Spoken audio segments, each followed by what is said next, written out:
to the More Than Words podcast. These are your hosts, Liz and Sharon. What's going on, Liz? I missed you, girl.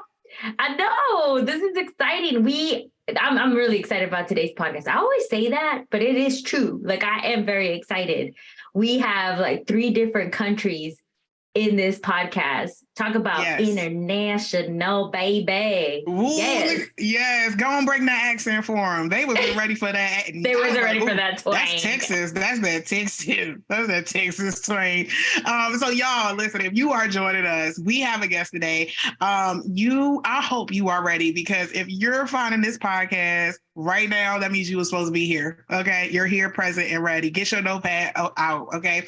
But before we get to that, I have an auntie moment. So Liz, just bear with me. So first of all, Liz and I, we've been having like some funny moments throughout the day, right? But this one is actually pretty funny. So I am, just so you know, I'm in DC, so I'm near my family. So anytime I'm with my family, it's one of those moments where you realize like how old you are and how old people think you are.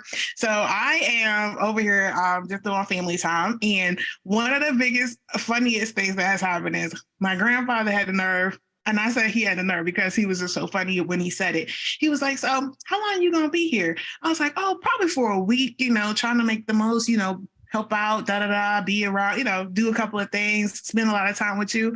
He was like, aren't you supposed to be working? I said, well, girl, I could work anyway because I got my computer. He said, y'all call that working? So I was like, okay, great day, for real. You about to really have this conversation with me? He's like, okay, I know. He's like, just because you carry that computer around don't mean you working. I said, well, great day. Let me show you what I do. So I turned the computer on. This is not the first time we had this conversation. So I showed him the computer. I'm like, oh, so this is what I'm doing. This is what I'm doing. This is what I'm doing. He looks at me. He said, it's fine if you don't have a lot to do. I'm showing him my email, my calendar. I even called a person, like he could see the video. And he looked over to, he's like, well, let me tell you about how it works. So he went into a 20-minute story. Thank goodness I was in between meetings.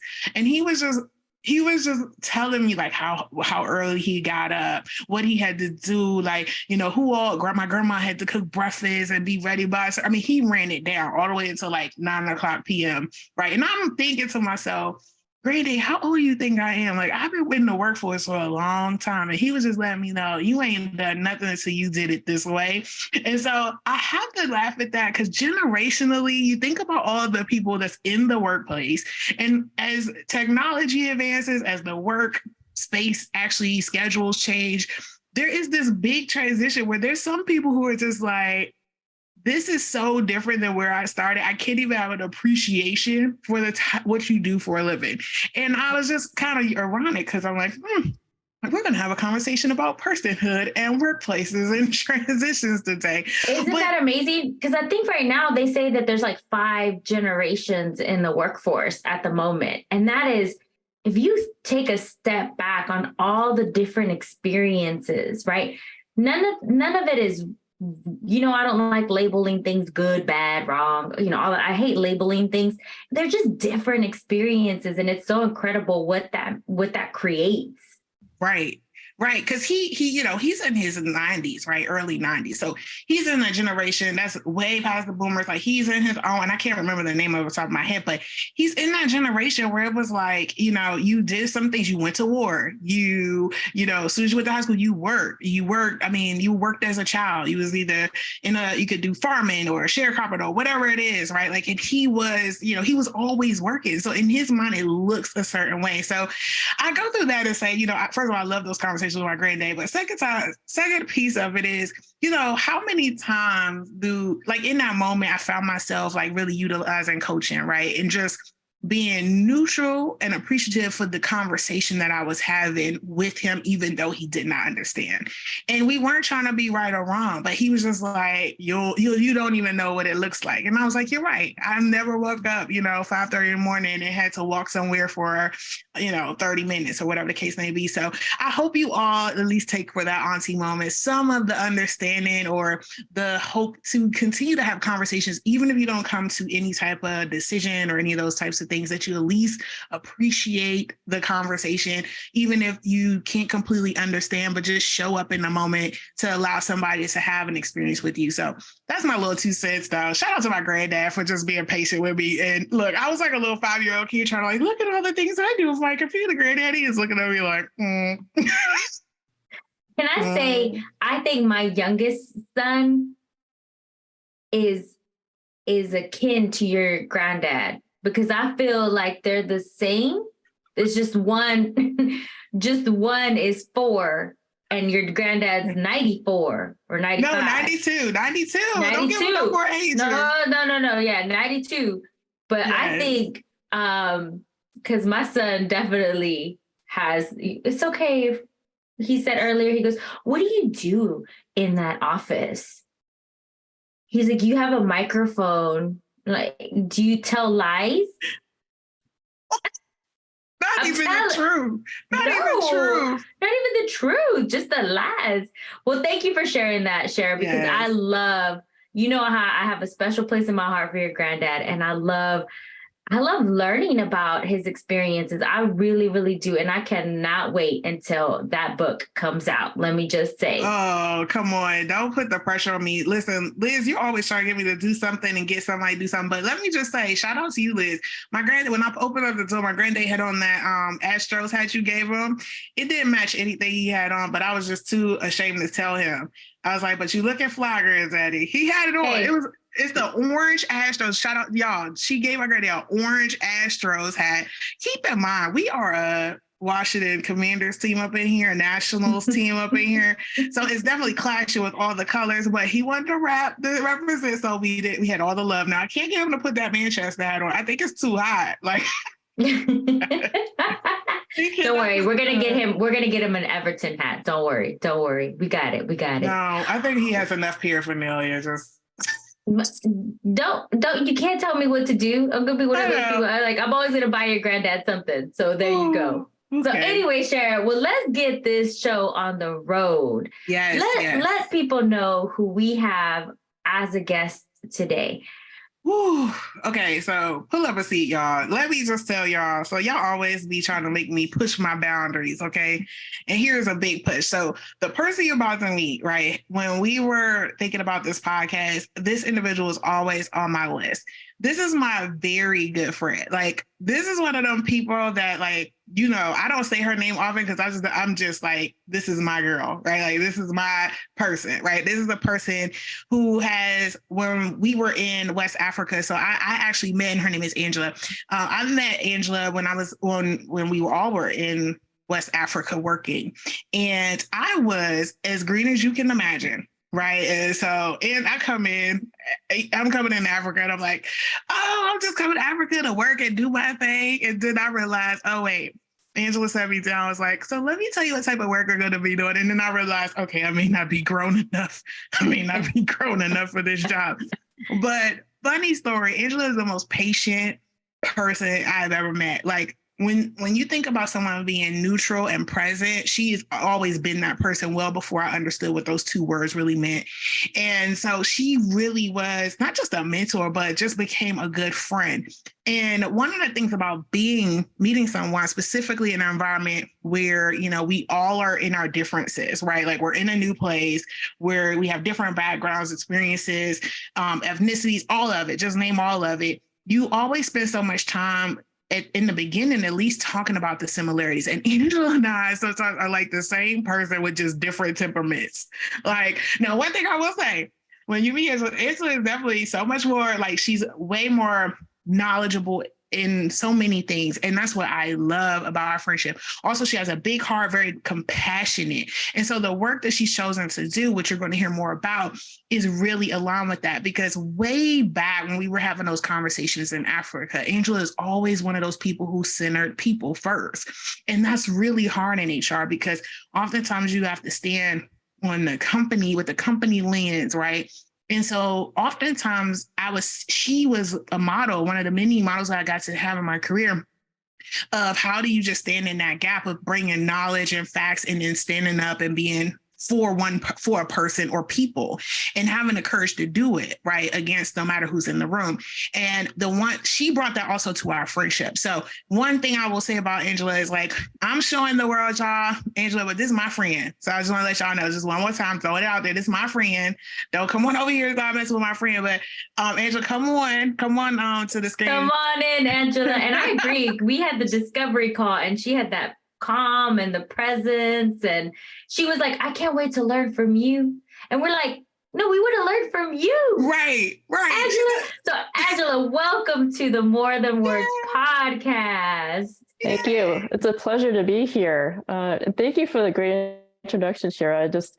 I feel, I don't know if I deserve all of it, but I also want to mention, though, even though we've come a long way, I've seen you grow so much, and it's just the fact that you get to do this with Liz is just amazing, and how you've really shown up yourself in the world, and you're showing your power and contributing your gifts and all your wisdom and learnings to helping people. And I think it's an honor to actually be here with both of you today.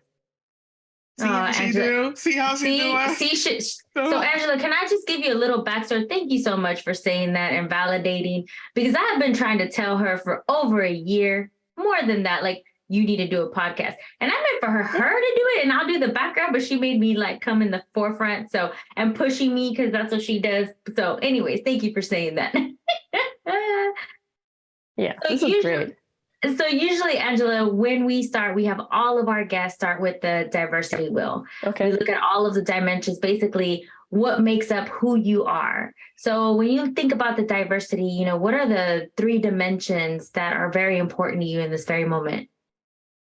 Well, right now, I'd say, I don't know if I'd say it's important. It's just things that are kind of in the forefront of my mind, because I'm trying to finish my PhD, trying to decide whether I'm going to actually stay in Australia or not. And it's difficult because of the immigration rules here. And so age is definitely one, my nationality, and then also, I guess my work status or professional status, because I am still a student. So I'm trying to figure out what am I going to do with the next step after I graduate too, in terms of a job.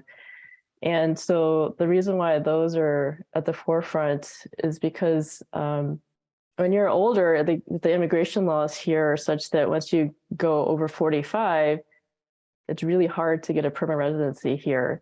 So I don't know that and there's very few paths to staying here if I want to be here and have a career here. And in terms of like nationality, of course, I'm an American, so I can go back to the US, but I'm like, well, I could go back, but then it's where my family is, but I love being in Australia too. And so that's kind of like a tension that I'm dealing with at this moment. And then with my work status, while I'm a student, I have a lot of work experience in HR, and yet in academia, it doesn't necessarily mean anything, because like you have to publish, right? That's where you get your reputation. That's how you can get like promotions, tenure, whatever. So it almost doesn't really matter what I've done in my past. So it's those things where it's like I have to embrace who I am, my age, my national, everything now. But at the same time, in the real world, as you're trying to operate in the real world, sometimes those become obstacles. And that's just kind of what I'm dealing with right now. And, thank you for sharing that, Angela. And I know when we had our discovery call, you talked about all your different shifts that you had, throughout your life to get you to Australia. And I saw that passion and of being where you're at, and how it kind of just all worked out. And I think you even said that, you're like, it kind of works out the way it should work out. And it's interesting the way it does. And I carried that with me ever since our discovery call about, especially, I'm going through still sort of going through a transition, moving over to the UK. Yeah. And that conversation really carried me through. It's like, everything's going to work out the way it should. And it's interesting how it does all end up working out the way it should.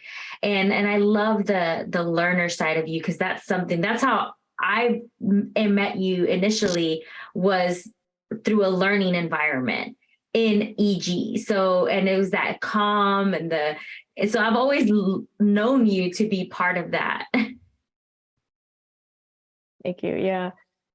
It's difficult too, because you in the one sense, I think you're kind of a spiritual person too. I think both of you guys are, and I've been on a spiritual path for quite a while, and to just trust the universe and trust, what is happening at this moment is what it's meant to, and letting go and surrendering. Yeah, I know that intellectually, right? I know that from my past experience, but still, like, even now, or thinking about my future next year, it's kind of like, you get this fear or this, oh, I don't know what's going to happen. I want to control this. I need to do as much as I can now so that, I have a good outcome next year. It's like, but at the same time, like, okay, it's going to be fine. It's like you have to constantly remind yourself, of what you already know, because sometimes you just don't feel it. But it's okay to also to feel anxious too, because that's just the normal part of being a human being. I think just acknowledge. We always talk about acknowledging our feelings and being okay with them, as opposed to, again, going back to labeling them good or bad, right? So how do those dimensions that you mentioned, how have they shown up or in your world, especially from like, what are some of the stereotypes that you faced, and how did they impact you? How do they impact me? So I think for me right now, being over here in an educational environment, I think the age one is kind of an interesting one, because I'm around a lot of students that are quite young, like in their 20s. And sometimes when I talk to them, they don't always know right away exactly how old I am. That the fact that I have a adopted son, who's in his late 20s now. And I think sometimes you kind of get the idea, like, that because you're older, like, you don't have anything to contribute, or, oh, you don't understand this. Or I remember just a conversation a couple of weeks ago, talking to some friends of a friend, and they're like, oh, having an iPad, oh God, that's so like old school, like old fashioned. Nobody has an iPad anymore. I'm like, geez, I have an iPad. It's like feeling like you're just like, I'm not with it anymore. You're like, I don't get the trends or the music or whatever, and not feeling part of the group, because I don't maybe listen to the same music or speak some of the same memes. I don't understand, like, I don't know where they're coming from. And so the difficulty of connecting with people that are younger, because you don't have that same life experience necessarily, has sometimes been a challenge. But I think on the flip side of that, understanding that, and that and actually turning, the good thing about being older that I've found too is, because I've gone through a lot, things don't faze me as much as they used to. So when, like, I used to live in the international house with some of these students, and they've gone through some major life challenges. And I know, like, okay, it's going to be okay, because I've gone through some of that, to be able to sit there and listen to them, and then just be there for them, and then kind of help them with perspective or whatever. And that actually, it becomes a strength, right? Your age actually becomes something good to help that create a connection, right? And to help somebody else. So I think it's one of those things where you don't let maybe you think they're perceiving you a certain way. You don't let that, you don't take that in as like the truth of who you are, as long as you know who you are. And then you just wait for opportunities where you can actually create a sense of connection and use, who you are, or your age or whatever, your wisdom, to help others. I think that's kind of the best, for me, that's the best approach, instead of just being too bothered about, like, I'm different, or I'm not good enough, or whatever. Well, first of all, people talk about my friend. That's what I want to know. Listen, I was feeling something in my spirit. Who's talking about some iPad? I need that number, because first of all, I mean, I put on my Christmas list I wanted an iPad, so I guess I'm not cool, because I've been waiting for my iPad for years and now. my Surface Pro. What we talking about? Who are these people? Send me their number, because we need to have a conversation, okay? Because I'm gonna tell you right now, there's enough kids in the family who will be like, their phones is as big as an iPad, so that shouldn't count. You can't sit here and be walking around with this phone look like First a Kindle. of all, you were so auntie right now. You were so auntie. I don't care. Like, I'm going there. Like, these kids. I had to say it. I don't care. I had to do it. No, they like, me messing with my friend. First of all, somebody out there is feeling it too, because something about that just came into my spirit, and all the neutrality went out the door. I just want to go on record because I was like, "Who is this? Who's this person?" Okay. But Angela, see, this is the best part of you, like how you were talking about. Just first of all, the iPad really stirred me up, so we're gonna move past that. But I want to go into just you being supportive of other people, like. It could be easily, I mean, because right now we're dealing with, like Liz said, all these different generations in the workplace. Yeah. And it is easy to be like, well, that's for them and this is not for me, right? Or to create us versus them, or polarization, or any of that in-group, out-group stuff that can really make a workplace or an environment that should have community not have it.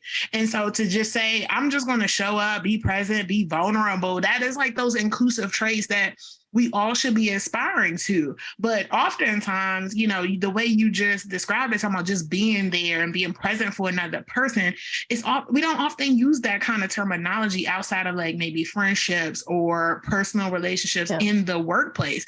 And so the fact that that was just a perfect tee up for like the topic of today, which is about personhood. And I'm not gonna lie, when you know, first of all, y'all, me and Angela had good conversations. Like we'd be like, we're just gonna talk for an hour. It'd be like 2 hours later, like somebody either gotta go to sleep or somebody gotta eat breakfast or go to work or something, but we just be in the zone. But one of the things that you talked about was personhood. And I know you're going to share what that term means and why is it important right now. But we really wanted to center the conversation around today, like as people are preparing for the year and they're thinking about what type of workplace they want to create, you cannot do that without thinking about the individuals in it and the collective experience that someone wants to create. So could you just, for a little bit, like really share with our audience, like what is personhood and, you know, what is it and why is it something that you chose to kind of invest your studies in? Okay, so in my research, what I've come across in the medical literature, you know, typically it's been used, like, let's say with the viability of a fetus, right? The personhood in terms of the morality, treating the fetus as like a human being, like where it has rights, right, as a human being. And as I was looking at the concept from the idea of suffering, I came across personhood in terms of it's like a library of cells or your library of your identity. So there's like all these different dimensions that make up. So it's kind of like the diversity wheel, but there's also dimensions that show up that aren't on your diversity wheel. So let me just kind of explain, like, so there's like the individual aspect of it where there's the hidden parts of you, like your unconscious self, like parts of you that you don't know why you do what you do, or your secret self, things that nobody knows like about you that only you know, or your relationship with yourself, like your self-esteem or your feeling of self-worth. And there's also the more visible parts of yourself, like your personality, your character, your actions that you take, or your habits that you engage in, your pattern of behaviors, or just your body, like how you move through space, like that's also part of your identity. And there's the social aspects, like the roles that you have, whether it's like at work or in family or in society, how you relate to your family, your relationships in general, with all different beings, your political self, so your sense of my rights, you know, am I equal to other people? That's an aspect of your identity. Your cultural self is also another one. And then there's the temporal self, which is like your memories and your life experiences. So you're talking about your granddaddy and how he saw how work was done before. Well, that's part of who he is. That's his identity, right? It's the actions that he took in terms of, and his roles in his job, but also what he went through when he was working, like that's part of him. And then there's also the future self, right? Your perceived future self, like who you want to be or who you think you're going to be. So any of these aspects of yourself can actually potentially be harmed, right? When we're talking about suffering. And so someone is very, very complex, right? And how all these different dimensions, and that a lot of them overlap or intersect. And at any given time, something could happen, like at work, that could impact you in multiple different aspects all at once. And so it's really hard to, like, you got to figure out, like, as a person, how are you going to keep balancing, like, let's say, you know, with during COVID, there's that lockdown that happened, and some people had to go and take care of their kids, right? Well, they're looking at the roles, as a parent, and then they also have to fulfill the roles at work. It's also they've got like, am I good enough, right, as a parent or not, or am I good enough as an employee? Then you've got relationships like with your team members that you deal with, or your spouse. So there's all these different things that are being impacted by just this one event, right? And so, yeah, you could say nowadays everyone just goes back to work, right? Go back to work in person. And then, but how are you going to actually be able to, that might be okay. Like maybe you can go back and do things in the workplace, but then it's going to potentially negatively impact your home life or other aspects of you. Like I have a friend that told me that with the lockdown, she was able to balance a lot of different parts of who she is, right? She was able to eat well, right? She was able to exercise at home. She saw her spouse regularly, could have a talk with him. He was a good source of social support, right? So she was able to manage a lot of aspects of herself because she was able to stay at home and work. And then having to go into work, it's a lot harder for her to do that. So when we're talking about coherency of personhood, we're talking about being able to maintain all the different aspects of yourself and keep it kind of in balance. And when you're able to do that as a person, you can be productive because you're not worried about, oh my God, this is not working out. This is not working out. This is being impacted, right? So that's kind of where I'm at with some of my research right now. First of all, this is my friend. I just want to let y'all know. Just like, audience, y'all need to know this is my friend right here. Did you see me like going like this? And then I was like, oh, and then I don't have my pen. This is my friend, y'all. I don't need to know. I need all y'all to know. This is my person, okay? So wait, first of all, let me just call it out real quickly. I know you're ready, but the word suffering, right? We just use the word that typically is not used in workplace. But when people keep talking about the environment, like, they can't show up and they haven't been able to show up over years, right? Those are elements that, in the past, like, oh, it's just a toxic work environment, or, I'm still fighting for my place, or I need to lean in. Sometimes the environment you are in needs to have the right terms like toxic or does not serve you. And it can lead to suffering, right? It's causing you harm in one of those areas of your person that, Angela just mentioned, and we don't really honor the specific nature of that particular piece. Because I'm going to tell you right now, and Liz is probably going to go there too as well, which is we have so many people who have been able to have that pause in their career and just say, look, I'm not dealing with that. I'm not dealing with fighting to be online until 6:30 with a green bubble. And I'm not, dealing with these microaggressions. I'm not dealing with, I have to sacrifice home for my workplace. Like, though I can't show up as my full self, right? With my hair or, speak the way I need to speak just to convey a message. Like, people are just done with it. And I think to your point, it's those dimensions of person that people haven't been able to specifically call out or even know how to address, because now you asking everybody to come back in their full person, but you're not preparing the environment for it. But Liz, go ahead. Cause I just had to say that because I was like, ooh, I love it. No, we talk about this pretty often. And I think I go back to our initial conversation because you bring up the word suffering. I don't think that we talk enough about these perceived negative words like grieving and suffering and fear.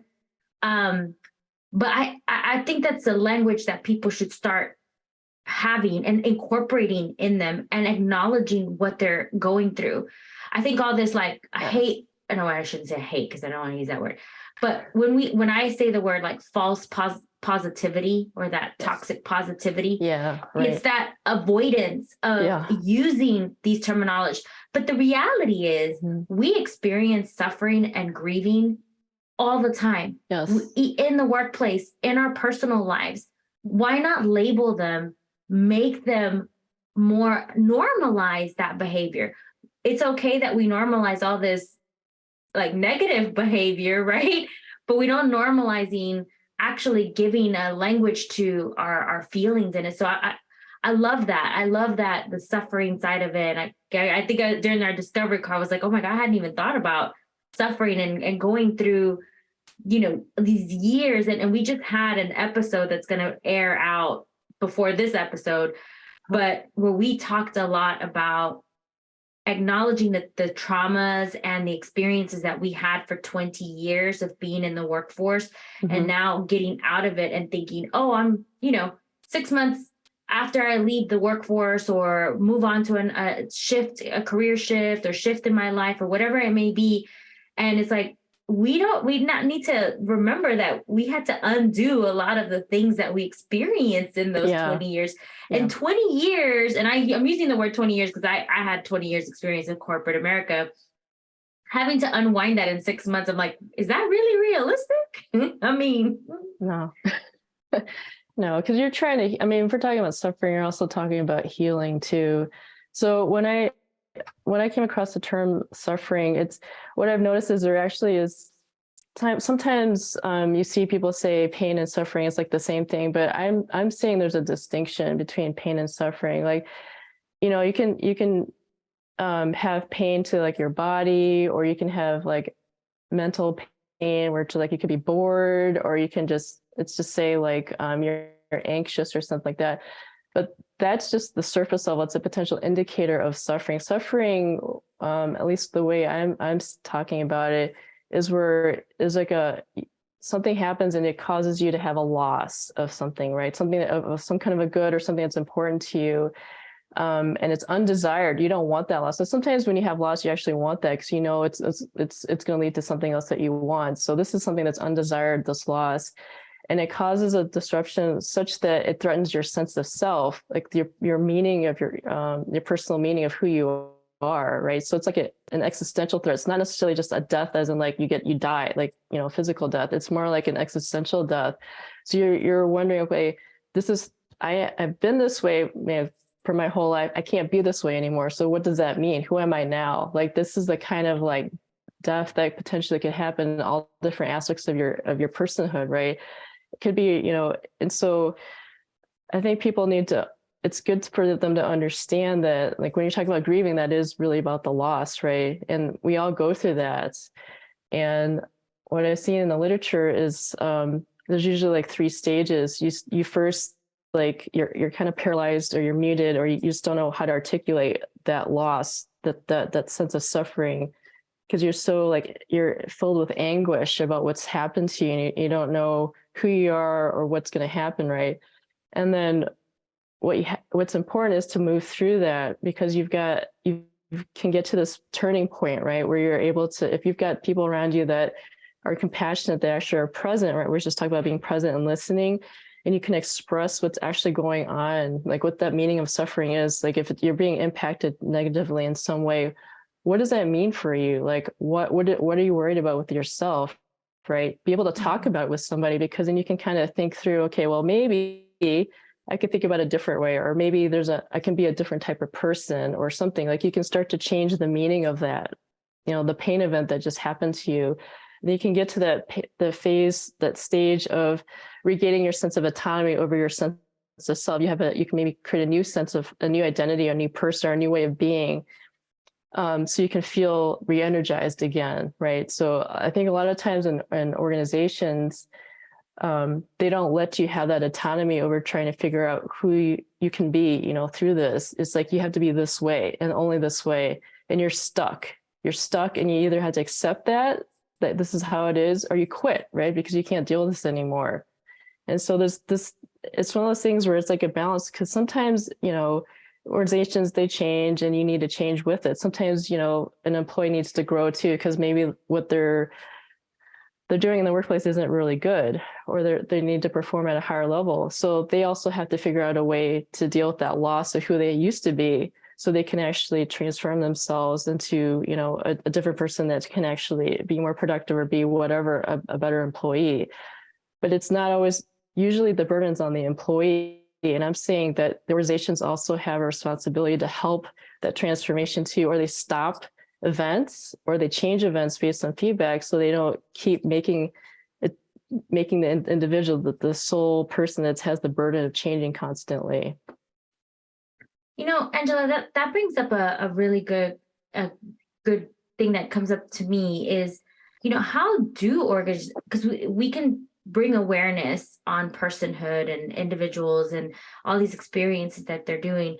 But when I sit in a group of, let's say, I don't want to make an assumption here, but engineers, right? They're meant to break things, right? Yes. They go at things and they're like, you know what, I'm gonna break this because that's how they function. So how do organizations support this personhood, especially now that we're either coming back to the office or we're doing these hybrid or it's fully remote? How do we honor that? How does an organization honor that? Well, I think it's an easy and also very complex question, because I think to honor someone's personhood, the organization also has their own goals, right? Their own missions. They have to fulfill what they need to survive as an organization or as a business.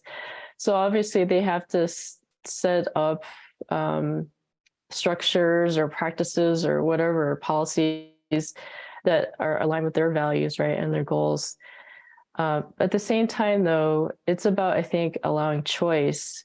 So, I mean, some of the people that I interviewed, like one organization, they have like a call center. So they have, I think, certain goals for their employees in terms of maybe how many calls they have to have in a certain day. But they allow that employee to, during the day, like have some kind of control over, like, when they're going to take the calls, right?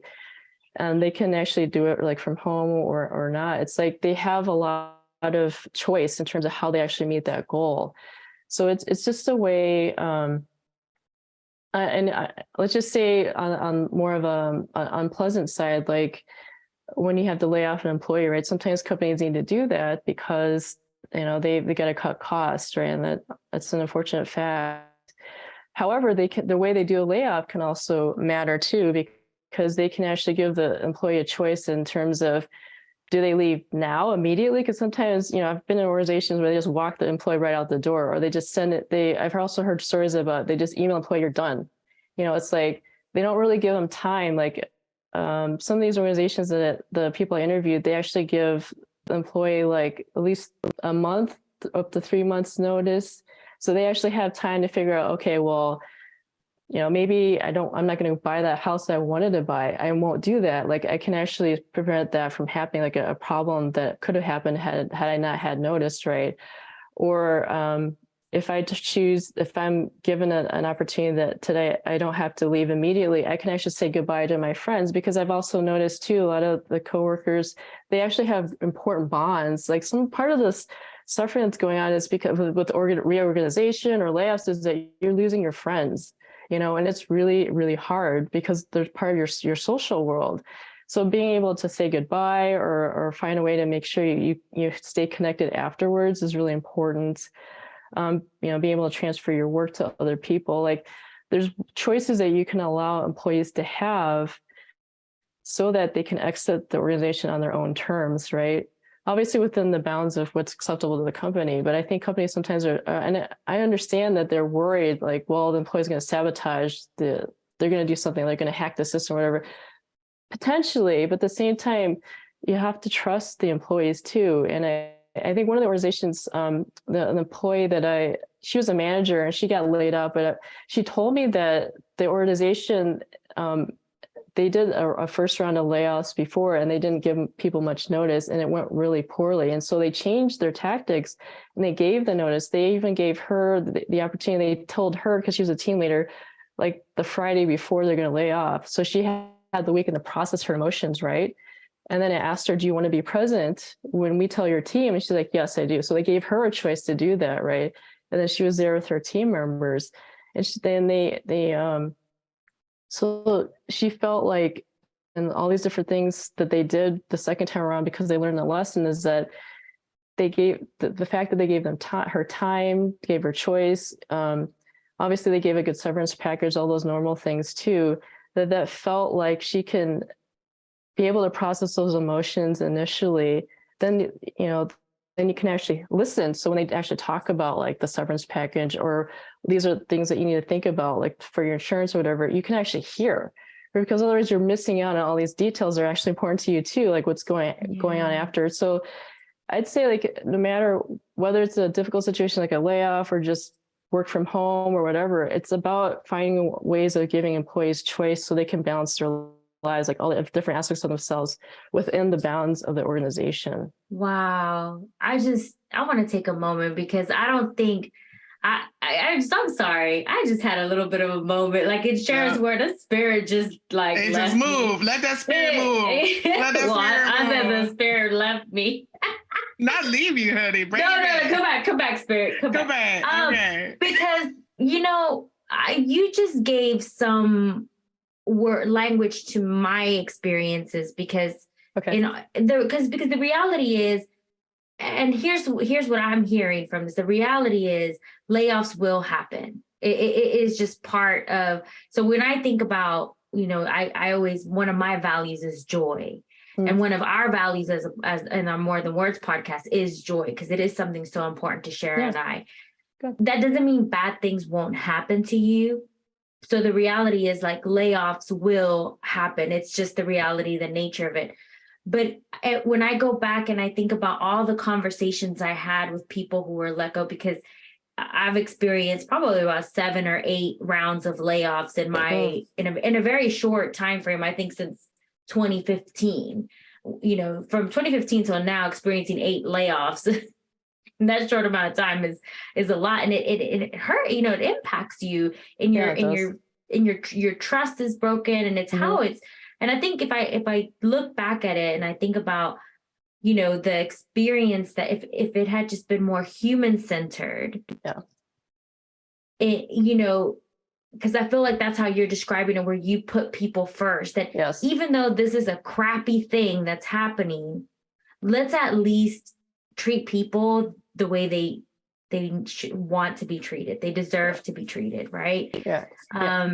And I think about, my husband was laid off as well too from his job, and it was a December, and I was about to give birth to my second child, and we were about to close on a house, and he was let go from a company that he'd been working on for years and years. And to this day, what he talks about is how they made him feel. He came into a room thinking that I still to this day feel stupid, because I walked into this room and I was really good friends with the HR lady, and I said, oh, hey, so-and-so, like, how are you? How are your kids? And he's just sitting there being who he is. And then he says, and then it just boom, hit me. And it took him weeks. And it's been years now. And I'm like, wow, it's not the act of it happening, because he could have processed that differently. It was how it was done. And, it was like that vulnerable, I don't know what it is. I can't pinpoint it, but it was the care. It's the care. The care. But what stops companies from doing that? Because I always say, kindness doesn't cost you anything. Well, first of all, Liz, you talking to HR people, so we about to go on. Y'all got my hand here. Like, what you want, the company version, or you want the Sharon? I want the real talk. I want the real talk version. Yeah, I will say, and I'm sure Angela has her point of view. What stops the care is not a word that is often used in the workplace, right? That's not a company language. Right?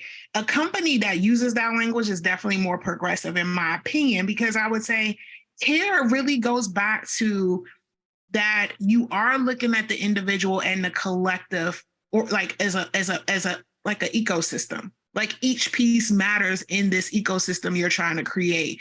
And thus you have to have that individual or that person first mindset. But oftentimes companies are operating from a shareholder standpoint, right? It is, how is this decision is going to be looked upon from their shareholders or their board of directors or whoever it is that they're trying to attract and look good for. It's a status piece, it's a productivity piece. It's very much so in making money, right? But there are organizations that actually are putting, the individual, and it's not just throwing benefits at a person, even though that's a part of it, but it's really saying when someone comes into this office, whether I'm a supervisor or HR person or whoever, they come in my office and they need a sense of psychological safety or personal safety, or there's something in which this person needs that we somehow can show up either individually, collectively as a company. How can we show some care for that person? That is where you start to really have some transformation. Because I know we keep talking a lot about like people leaving, but there's still people there working, right? Like there's still an environment that needs to be cared for and nurtured and maintained and grown from these experiences, whether they, transition from toxic or they're turning into toxic or they're being revamped or transformed in something new, right? Because sometimes you have to cut a little bit off the plant, right, for it to grow, right? If some things are not working anymore. But I'm gonna be quiet, but that was my 2 cents. So, you asked the question, but Angela, what do you think about, Liz's question about why do companies do it that way or don't take the time for care? I'm trying to think about it. I mean, that's a really good question. And I'm just trying to, we talked about a little bit, Cheryl, the ethic of care, just kind of going off of what you just said. And one of the papers I read, which is really interesting to me, was how we see the world. Do we see the world as we're born into relationship with each other where we're interdependent, right? So we're kind of obligated to take care of each other. Or do we see the world that each of us are individuals and we're self-sufficient, so we don't really necessarily need each other unless we just need, like, it's like transactional type of thing. We just do it when we have to, and that's it. We're very separate people.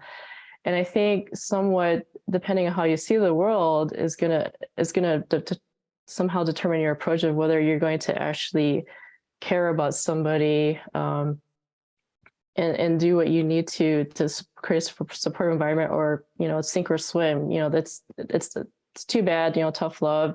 It happens. That's life. They just got to move on.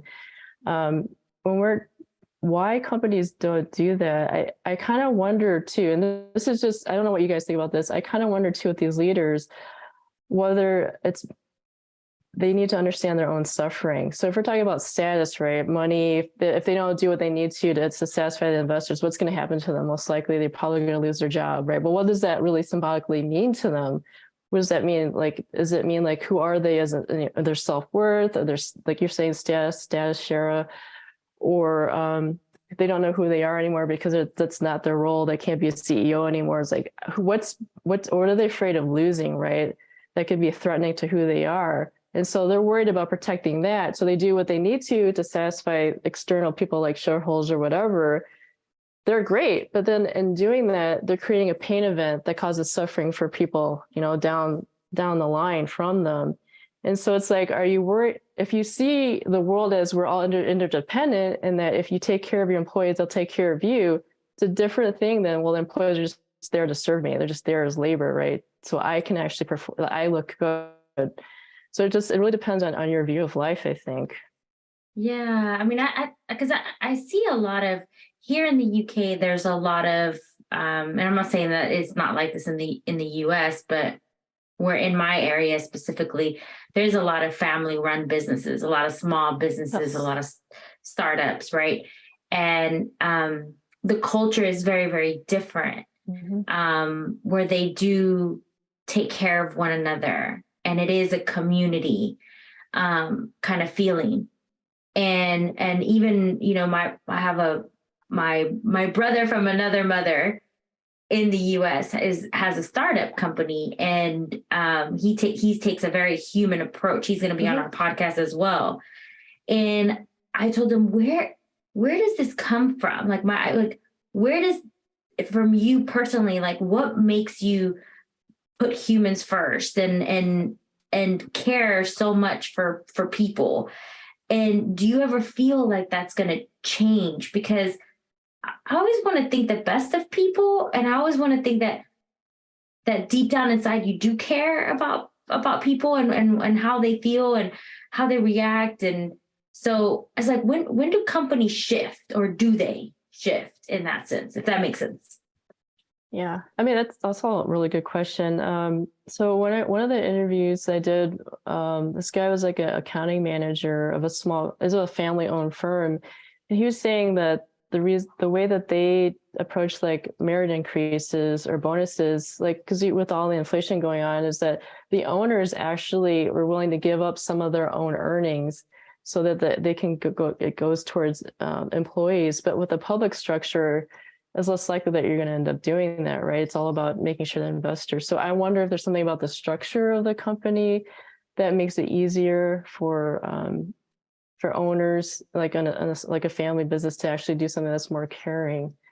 Or if some people decide to just fight for it collectively, right? Like sometimes it does just take one person in the room to say, I don't think it should be this way and we should consider another way. And that voice is either influential or combined with other people, because look at them. There's been movements. Like by the time this podcast airs, I mean, there's been a movement in the UK for 4-week work weeks, right? And it started off with like 200 plus companies like, listen, their employees were fighting for it. They campaigned for it, and 200 plus companies. And by the time this air, could be many more by then.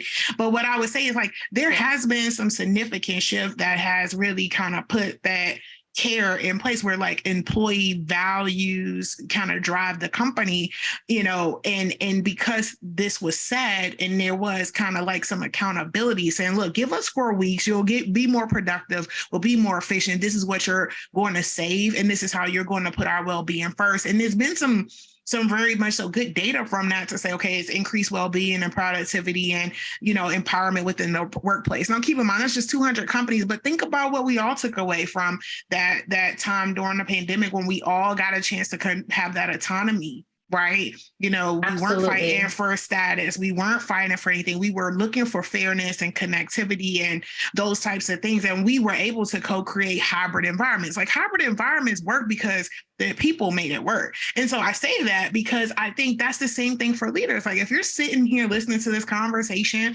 the change starts with you. If you're in that room, then this is where we can start putting care inside of our organizations and our workplaces. But I do want to get clear 1 second, Angela. I mean, I think there's two pieces that we start off with: personhood, and now we move into like this ethics of care. But what does that look like? Like, how can employees know, or companies know, that they're leading with these two behaviors? Is there something distinctive about the environment that shows up?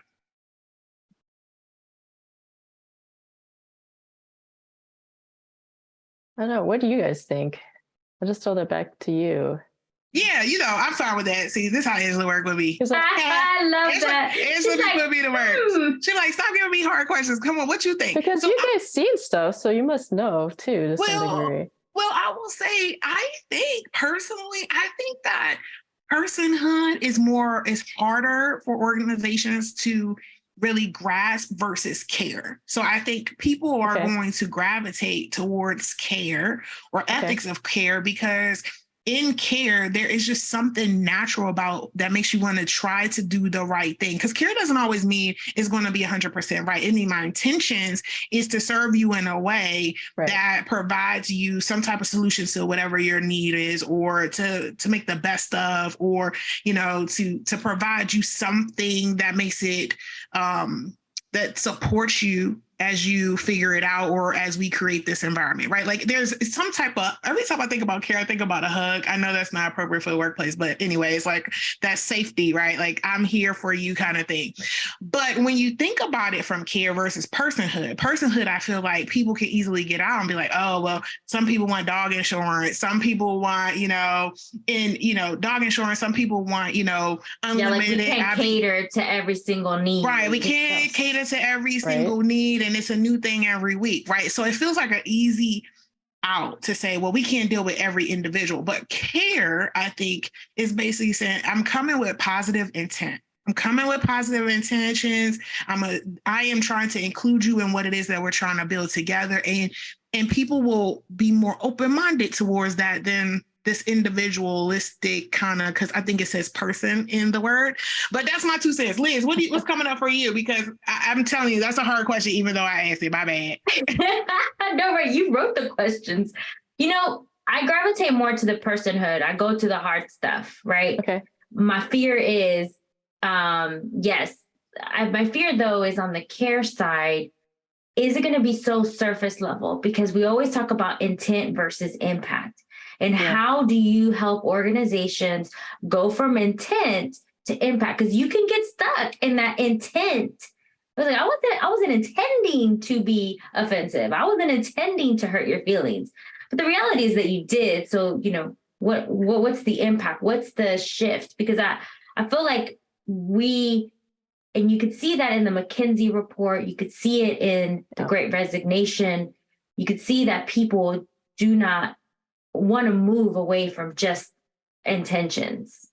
They want to move into this impact. We want to see real change. And I do feel like, you know, when we did the McKinsey report segment, you know, Shara brought this up, actually. She said, I chuckle because she's like, I've been waiting for this for such a long, like we're all waiting for this, right? This shift that's happening, and our organizations behind, or, you know, how do they keep up with the needs of people? Which is why I love the personhood aspect of it. And I hope that's, I know it doesn't have to be an or, I think it can be an and. My fear is that organizations will go to the care because it is more surface level. It is more like the day of caring, where we go plant trees and we're community, you know, those. Yeah, right. And okay, we did it. We planted a tree, which is great. Please go plant more trees. But, you know, I think it comes, I mean, I've never worked in consulting organizations, but I hear sometimes they have, because they want to make sure they keep their consultants, and their consultants, like, I think, travel everywhere. I saw a graphic at one of the consulting companies had like a layer of benefits, right? Where it's tailored to, like, I don't know if you're a parent or not, or there's different kinds of benefits that they offer the employee within the structure. I feel like that's kind of one way that you can kind of, within the bounds of the company, offer different things for an employee to choose from that works for them. But and I also think it's important to give employees credit that they understand that the companies can't just give everything to every individual and satisfy everything, because it's impossible. They have to balance. They have to make money. They have to survive too.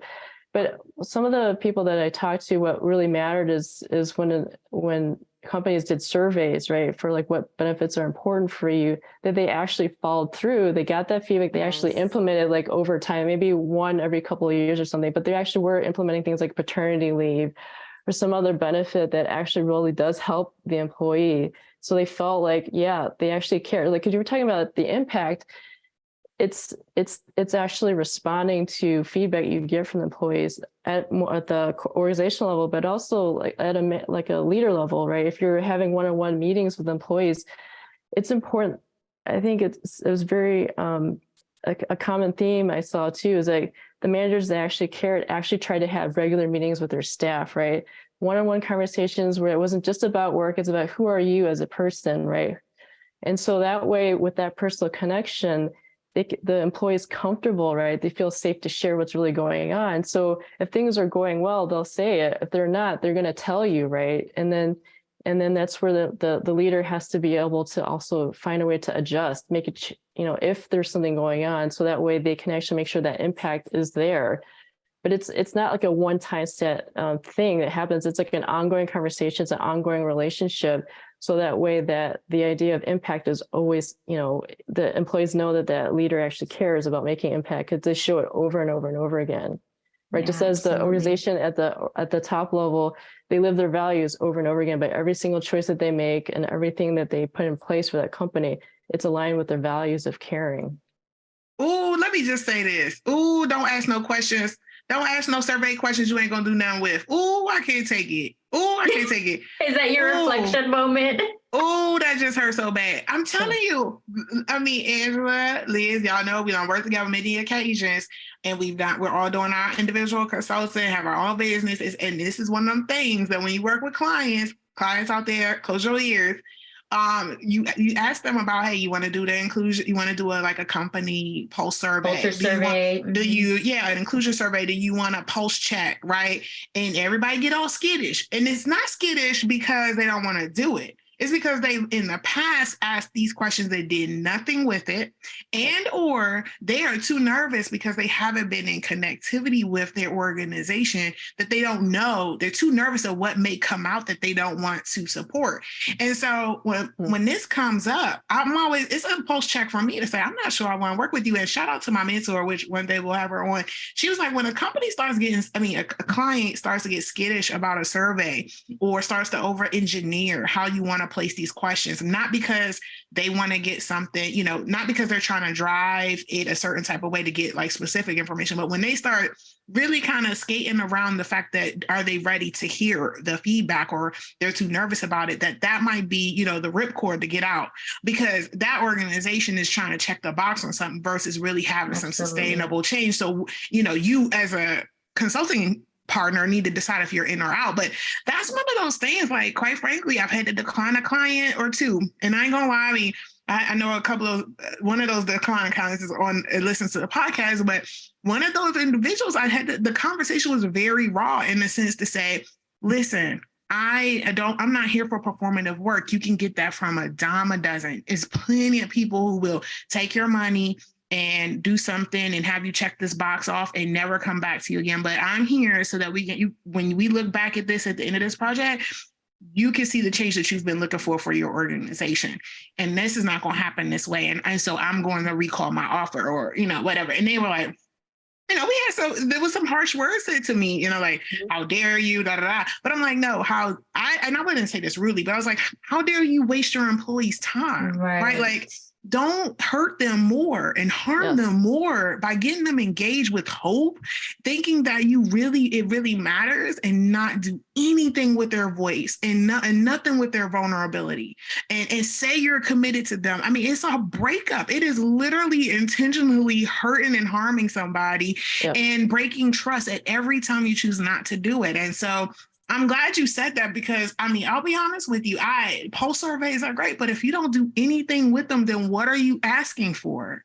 Mm-hmm. Yeah, you're just wasting people's time and creating rifts of trust. So, I mean, wow, I could keep going, but it is. It's time. Oh my God. Angela's like, y'all making this podcast a long one. It is, Angela. But this is so important, because this is gonna come out the first part of the year. It's going to set people up who are doing this work, or leaders in organizations. And we're going to do a whole episode to kind of prompt like what we got going on in 2023. Cool. So Angela, thank you so much for being on our podcast and being a guest. That I don't even have notes, but when I'm finished, I'm going to just write a whole bunch of notes in my piece of paper here. And I think we normally end our episodes with a kind of a moment of reflection, and you could definitely participate in this. But for me, I think the giving words to your feelings and acknowledging them, and then figuring out within an organization, no, you can't cater to every single person. That's unrealistic, but you can care about the collective and what they need to be their most successful. And I had I had an amazing boss, one of my last bosses when I worked in corporate America, where he took the time he's very hard on you when he needed to be, but he rooted for you. He was an ally for you. But he kind of catered to you and to what you needed and what you wanted. And he let you kind of take the ball. So it was this whole trust on saying, I trust you to take this and then tell me what you need. Mm-hmm. And pick your hand up and say, hey, I need help, or I need to speak up, or no, I don't agree with this. But he gave me that space and to be able to do that. And I don't think it's like leaders need to cater to individuals. It's not realistic, but they need to create the space and the trust that employees know what they want and what they need to be the most successful they need to be.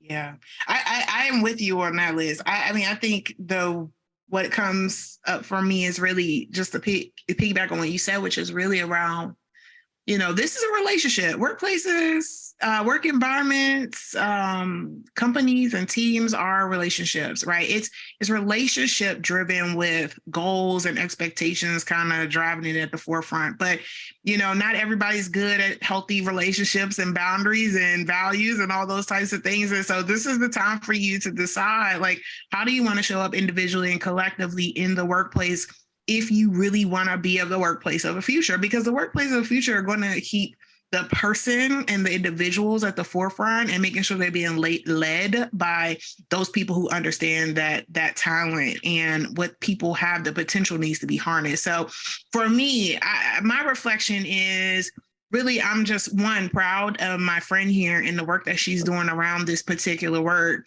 And of course I couldn't help but, shout out to her because and all those who are working on this type of topic, because I think it's going to be transformational for us understanding how to create those workplaces, the workplaces we need now, but will be necessary for the future.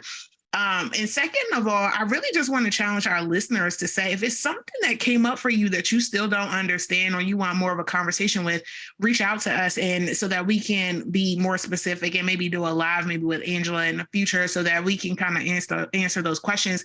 And then lastly, Angela's doing still her PhD work and need people who want to share their perspective around this topic. So if you and your organization want to be a part of that, please reach out to us at Liz and Shara at morethanwords.com. No, that's not right. See, let me leave it to Liz to tell you all the handles because that wasn't right because I was about to say Gmail. But anyway, you make sure you reach out because listen, if we don't collect the data and start to look at it and have people who are dedicated to kind of be able to put our actions into words, into potential solutions, then what are we doing, right? Like we need to be moving and building this bus as it goes and this airplane as it goes, but it doesn't mean that we can't have the right people with the right eyes and the right time to do it. So that's what's coming up for me, even though I could go on with tons of other things. But Angela, reflection for you, even though I did a bad job advertising with the wrong email, but I tried, friend. I tried. Yeah, it's been great talking to you both and getting your perspectives, and just it makes me feel good that am I on the right track with what I'm doing? Because sometimes I'm like, what the hell am I doing? I'm wasting my time. But it's good to kind of get confirmation that I'm not off my nut. So, but I think the other thing I was thinking about with how does care happen and how do you lead employees better? I think it comes down to, are you being mindless? Are you being mindful in terms of how you're approaching your employees or the organization? So it's about the intent. So it means you have to take the time, you have to pay attention. Yeah, there's lots of other goals and other things you need to worry about, but the only way that care is going to happen is if we actually make an effort towards that. So it's like if something is taking away from that as a leader, you got to think about, why is that? And is there a way you can recenter yourself so that you can actually focus on the employee or figure out how to create a workplace that supports them? Oh, this is my friend, y'all. I just want to let y'all know one more time before we end. All right, Joe. Tell her, wait.